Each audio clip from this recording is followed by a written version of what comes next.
නවතින්න. කාටවත් ඇතුළට යන්න තහනම. මම කවුද කියලා දන්නවද? මේක මගේ මාලිගාව. ඝන දෙවියන්ගේ උප්පත්තිය පළමු කොටස.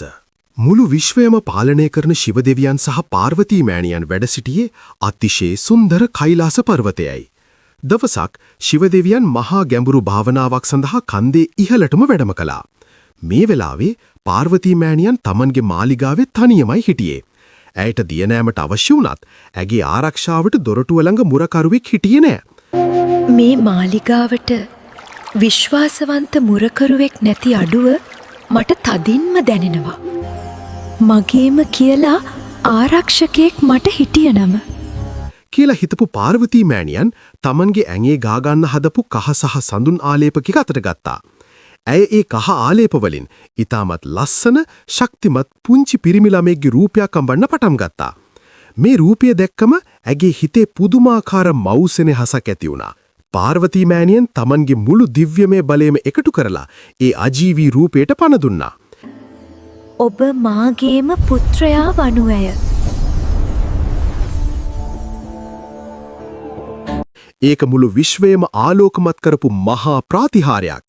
ඊළඟ තත්පරයේදී ඒ කහරූපය පණ තියෙන අතිශය කඩවසම් පුංචි කුමාරයෙක් බවට පත් වුණා. උතේ, අද ඉඳන් ඔයා තමයි මගේ ආරක්ෂකයා.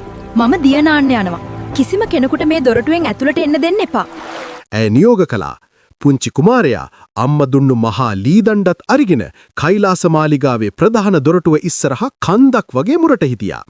මේ අතරතුර තමන්ගේ භාවනාව අවසන් කරපු ශිව දෙවියන් නැවතත් මාලිගාවට වැඩම කළා. තමන්ගේ නිවස ඉස්සරහ නාදුනන නමෙක් ඉන්නව දැකලා ඔහුට පුදුම හිතුණා. ශිව දෙවියන් ඇතුළට යන්න හැදුවත් පුංචි කුමාරයා ලී දණ්ඩ හරස් කරලා ඒ මහා දෙවියන්ව නැවතුවා. නවතින්න.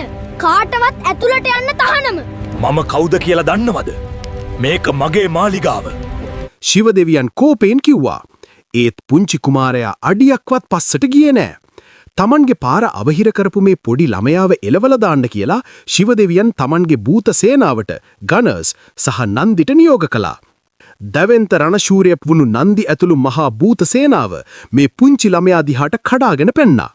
ඒත් පුදුමයකට වගේ මේ පුංචි දරුවා තමන්ගේ ලී දණ්ඩෙන් මුළු භූත සේනාවටම අනුකම්පා විරහිතව පහර දීලා ඔවුන්ව පරාජය කළා. තමන්ගේ සේනාව පරාජය වීම සහ වෙනත් දෙවිවරුන්ටත් මේ ළමයාව අයින් කරන්න බැරි වීම නිසා ශිව දෙවියන්ගේ ඉවසීමේ සීමාව පැන්නා.